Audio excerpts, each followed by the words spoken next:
we're going on where in order to find out the difference between what we were discussing with regard to the mutual reinforcement of within our former topic and how this differs. Who was it? It was Kuntan Kunjo Tembe Dreme was saying, this is not, this is different from viewing all phenomena as like illusions. We are exploring Tsong-kha-pa's really marvelous presentation late in his life in the middle-length exposition of the stages of the path, also called the short exposition of the stages of the path, of how to view all phenomena as like illusions. And in the process of doing so, he doesn't make a brief reference to meditating on emptiness. Rather, he gives a rather long, or rather full exposition of meditating on emptiness, which will lead in time to, well, how do you meditate on viewing all phenomena? It comes a few pages down. Remember, I made reference a month or so ago to reversion of state. And it was either a leaf or a piece of leather, but I think it was a leaf. And I mistakenly, at first, thought this category of reversion of state was in the Sankhya system, but it turned out that it was within Nyaya or Nyaya Vaisheshika. And I sent you the list of, I think it was relationships or something like that. So it's a leaf that's like this. And even if you spread it out, you put a stone on it, or if you're not a Buddhist, you put a Buddhist book on it and try to spread it out. When you take the book or stone off, it'll curl back up. And many of our emotions are like that.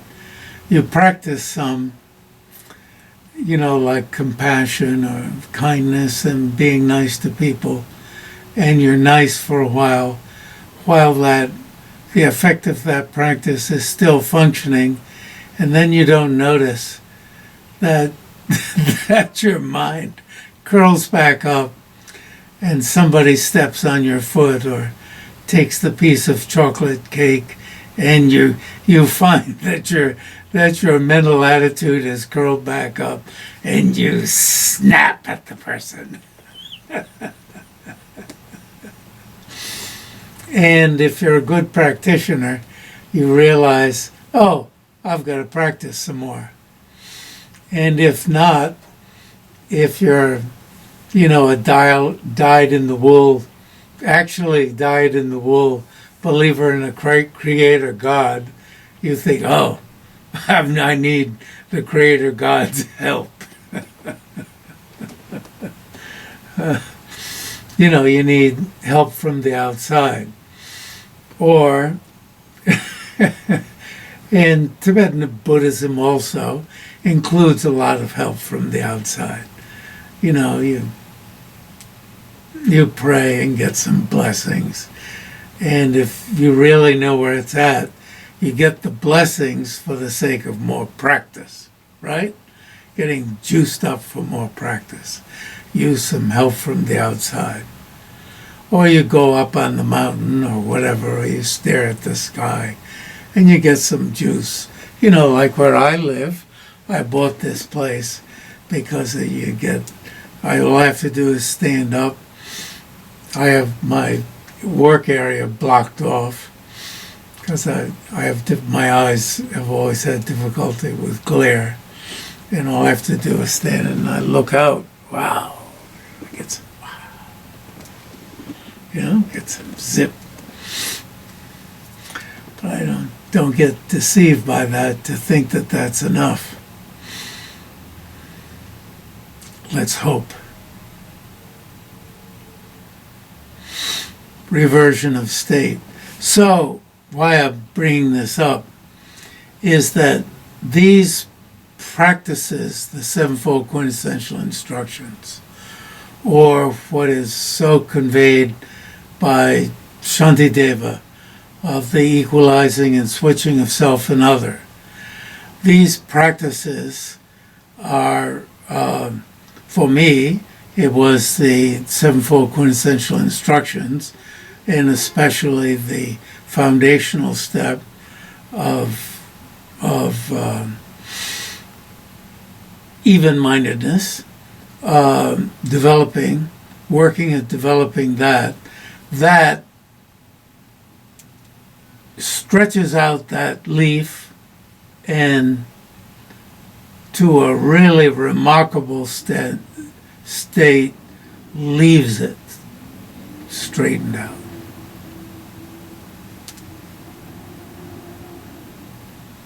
That wisdom gets into those predispositions and gives you a chance. And that's why brings tears to my eyes.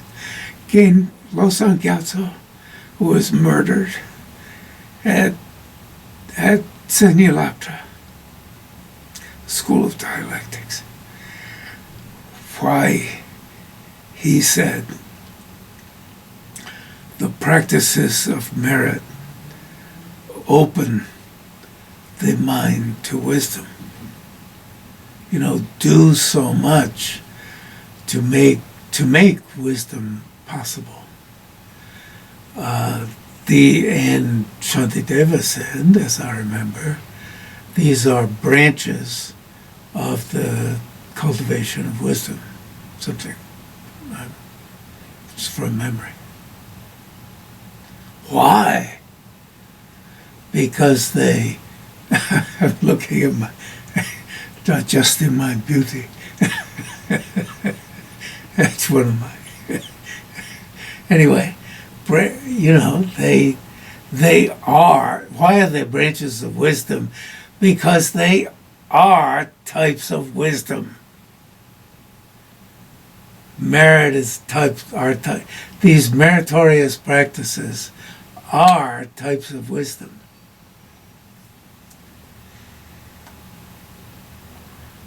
Manjushri has a sword cutting through. And, there's so much talk about these two types of practices they look as if they're divorced from each other. And I bring up often that, in English there are these words, affective and cognitive, which feed into these lousy metaphors of the two wings that have to work together. Well, think about it. How do they work together in Buddhism? How do they work together? Because they help each other. Why do they help each other? Because they both create smarts. They both create good feelings. Ah!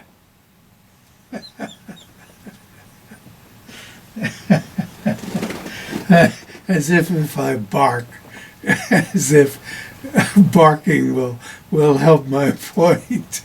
Actually, silently saying it will make you lean forward to hear, and the point will get across better, Jeffrey.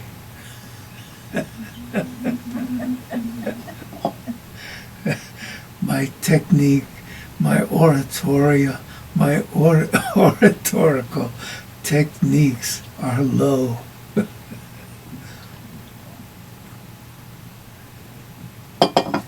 Too much listening to Hitler.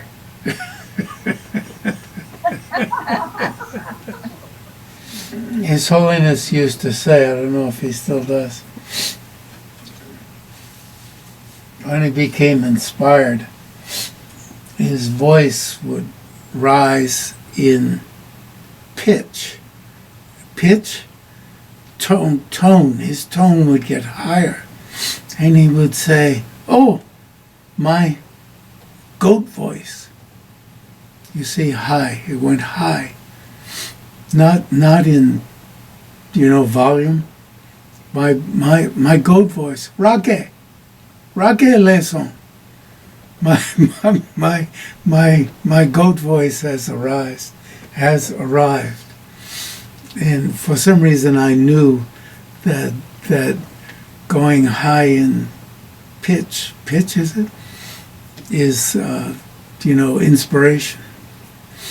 I spent one of our meetings explaining in my own words what was about to come in what Aryadeva is saying. So I don't know if we need to read out loud what Aryadeva is saying. So it struck me this morning that at the end of the second paragraph, after the quote from Aryadeva, truly established, being truly established, in appearing to be something they are not, is contradictory. Established as true. If something is true, it can't appear to be something it's not.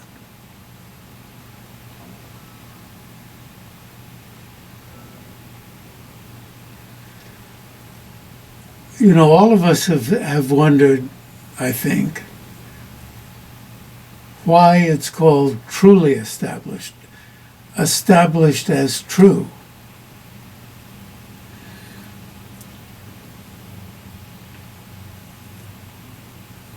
In the U.S., we use car salespeople as fakes. Because they're selling you something.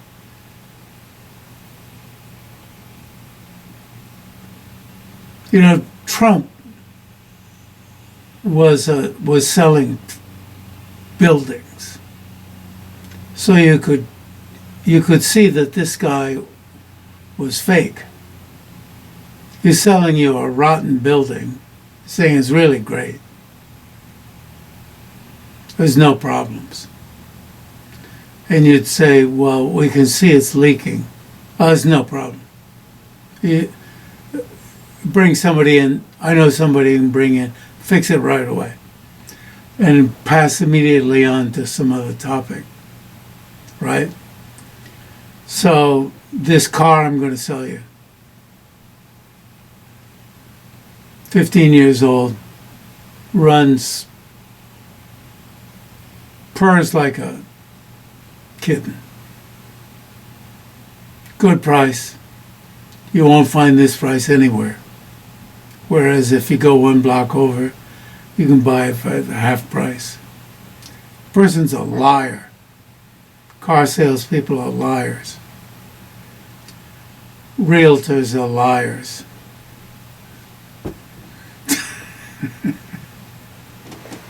So, of course, you elect him president.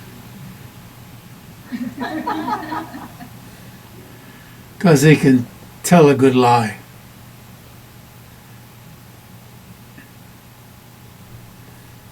Not 'cause, but, one lie after another. Established as true. And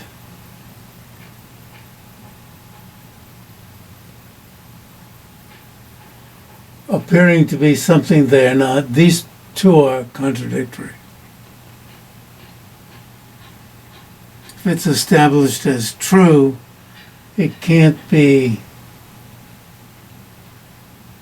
appearing to be something that it isn't. So, if we go back to the first paragraph, what Tsong-kha-pa is doing is saying is, Aryadeva is appearing,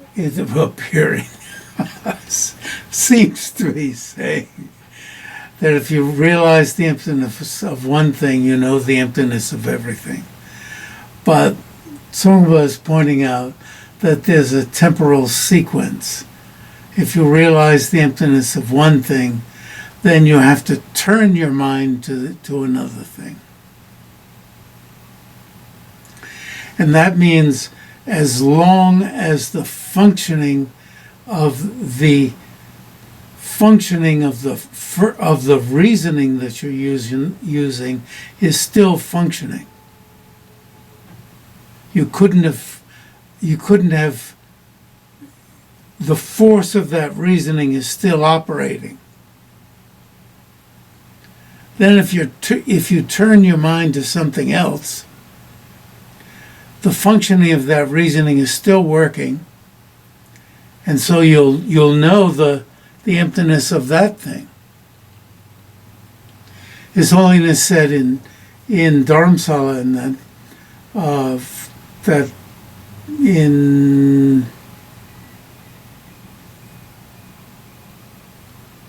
1972, if you think you've realized the emptiness of yourself, turn your mind to your tongue and see if you realize the emptiness of that. If you don't, then you haven't realized the emptiness of yourself. That means you've realized the coarser emptiness of yourself.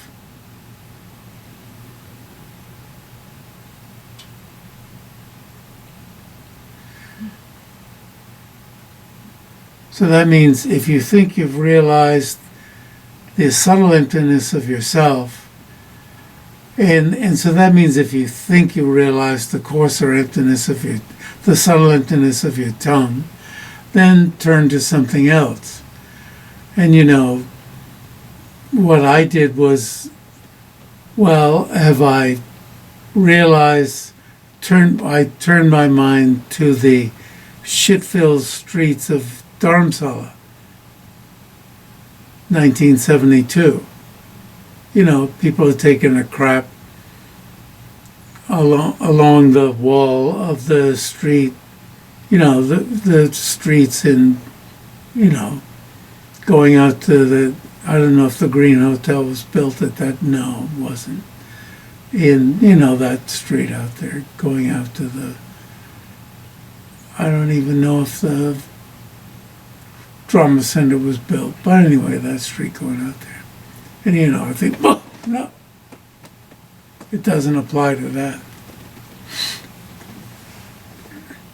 Can I ask, if a person is in meditative equipoise, and this is an inferential realization, then all that's appearing to their mind is emptiness. How would they turn their mind to another object? Just take it to mind and just take it to mind. Come out of it. Or wait for yourself to come out of it. Somebody will be farting next to you. Somebody will be breathing too hard next to you. And you'll say, there's that person always breathing too hard. So shift it to that.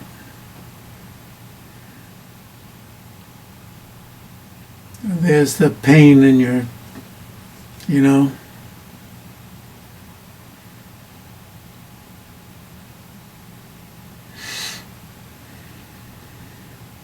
wherever. Shift it to the pain. Wait for something to happen later in the day. Wait for somebody to be a jerk.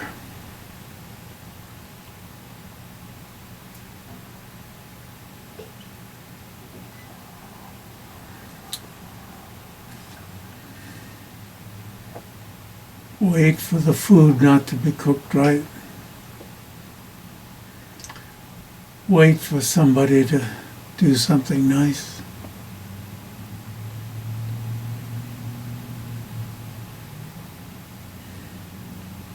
Wait. Wait for the sun to shine.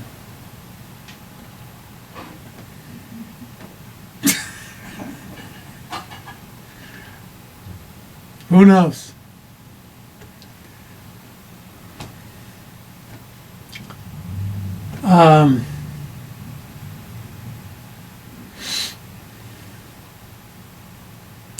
Now, the person's concern here, so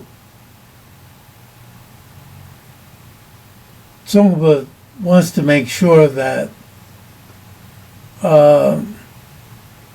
the problem here is that somebody just thinks that mere knowledge that the reflection of a face isn't a face, right? Mere knowledge of that is what the example is. Whereas one needs to know that the image of a face is not only empty of a face, but empty of inherent existence. And then we raised the problem that if you actually realized that the image of a face is empty of inherent existence, then you already would have realized from the example, you would have realized the emptiness of inherent existence. And that's a problem in itself. And it's a little bit difficult to follow what's said in these 1, 2, 3, these double 1, 2, 3 things. But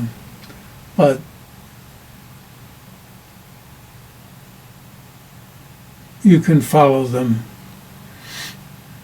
by spending enough time with those examples. And if you have trouble with them, ask me next time, okay?